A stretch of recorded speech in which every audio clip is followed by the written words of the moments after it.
बिस्मिल्लाहिर्रहमानिर्रहीम।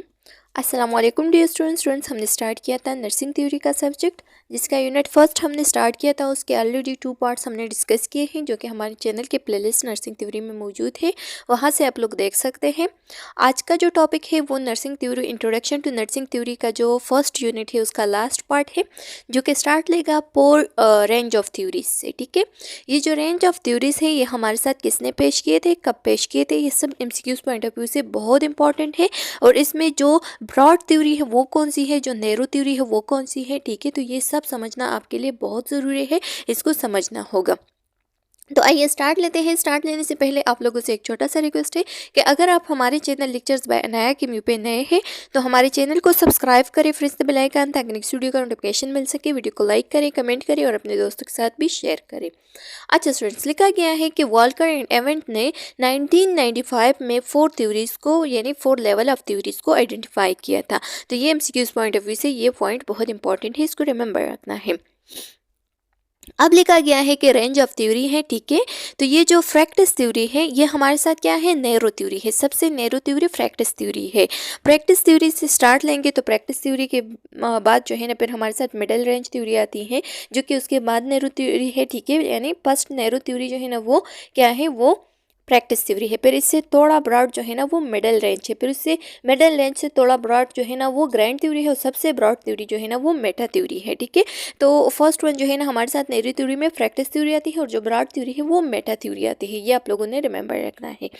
अब अगर हम ब्रॉड थ्योरी से स्टार्ट लेंगे तो हमारे साथ ब्रॉड से लेकर नैरो की तरफ हम आ रहे हैं। ठीक है, तो फर्स्ट हमारे साथ क्या है, मेटा थ्योरी है, फिर ग्रैंड थ्योरी है, फिर मिडिल रेंज थ्योरी है, और फिर लास्ट में जो सबसे नैरो थ्योरी है वो प्रैक्टिस थ्योरी है।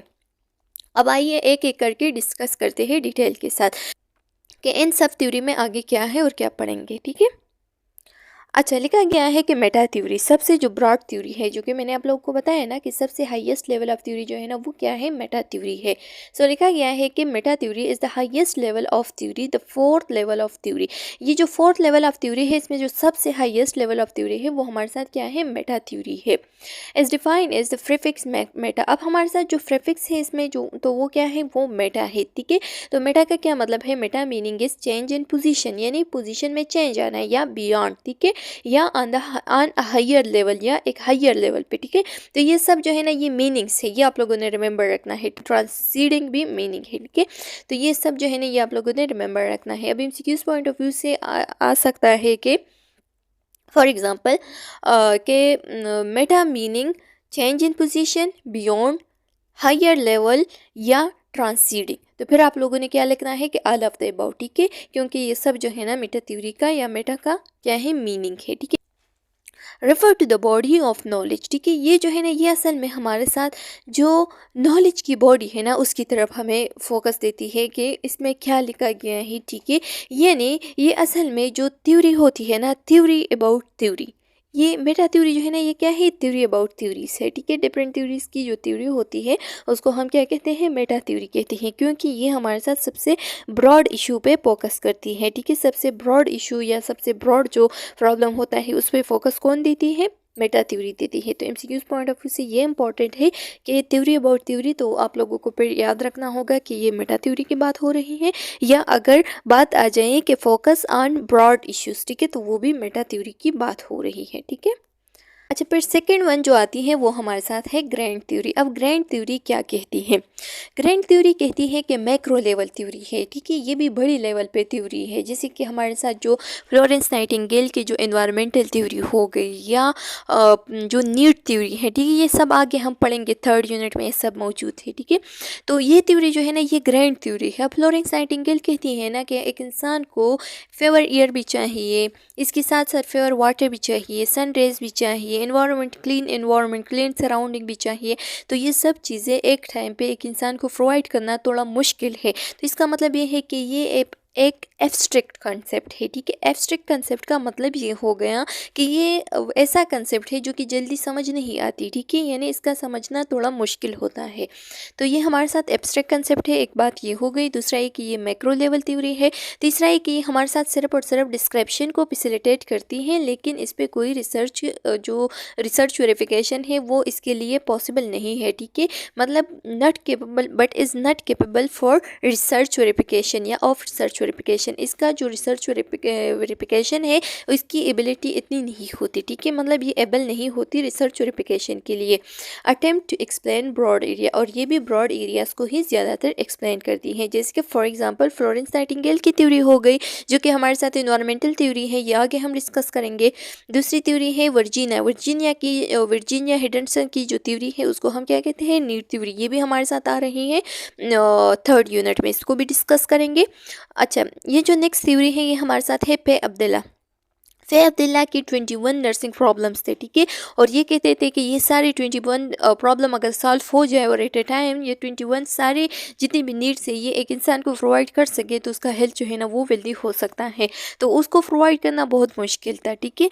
तो इसकी थ्योरी भी हम इंशाल्लाह डिस्कस करेंगे। दूसरी हमारे साथ है डोरोथी जॉनसन की जो थ्योरी है उसको हम कहते हैं सिस्टम थ्योरी, ये भी आगे आ रहा है। और जो मार्था रोगर थ्योरी है वो भी हमारे साथ आ रहा है, ठीक है।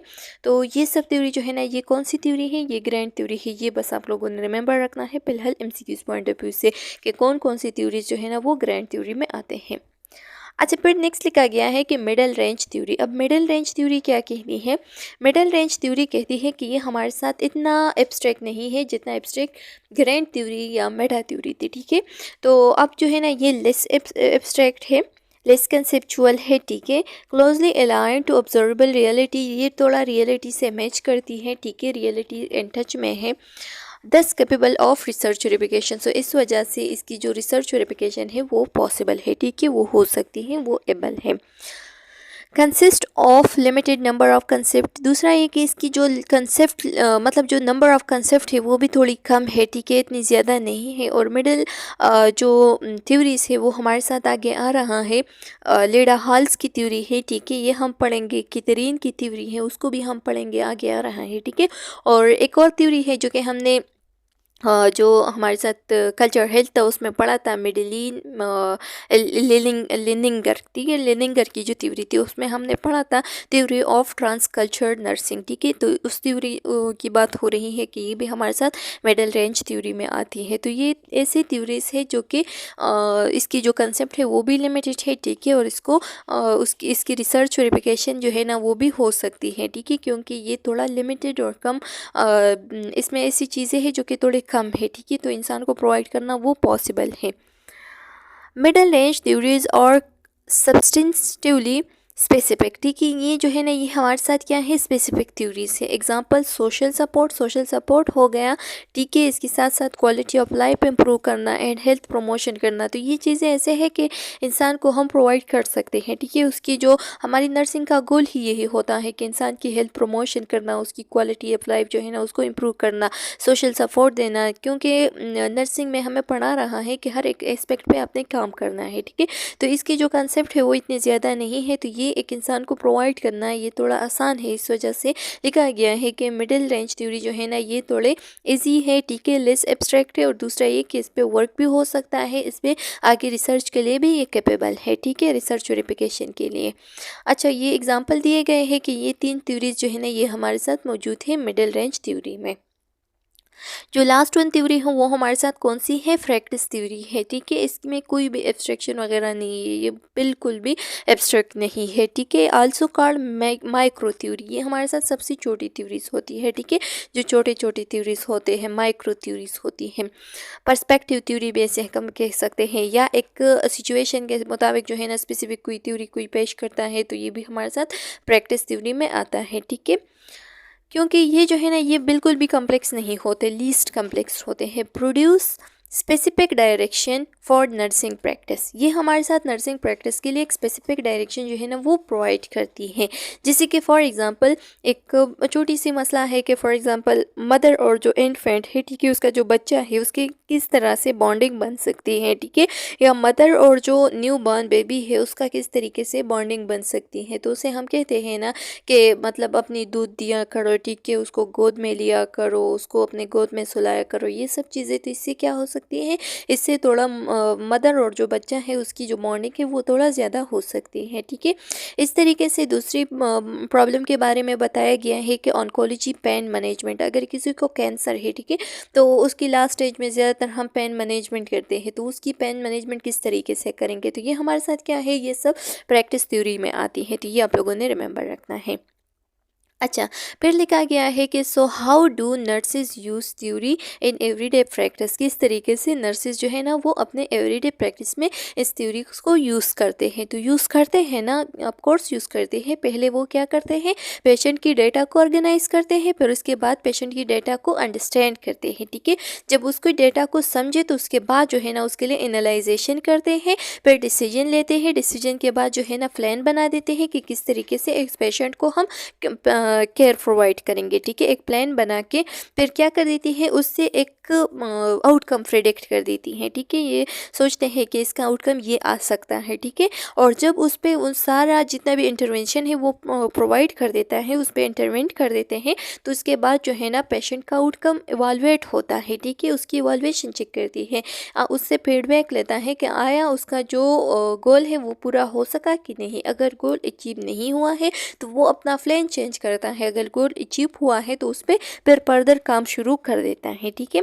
तो चलो स्टूडेंट्स, यहाँ तक हमारा जो यूनिट है वो कंप्लीट हो गया है। उम्मीद है कि आप लोगों को समझ आ गया होगा। मज़ीद मालूमात के लिए आप लोग ये रेफरेंस यूज़ कर सकते हैं। Thank you so much. Next video मिलते हैं, तब तक के लिए अल्लाह हाफिज़।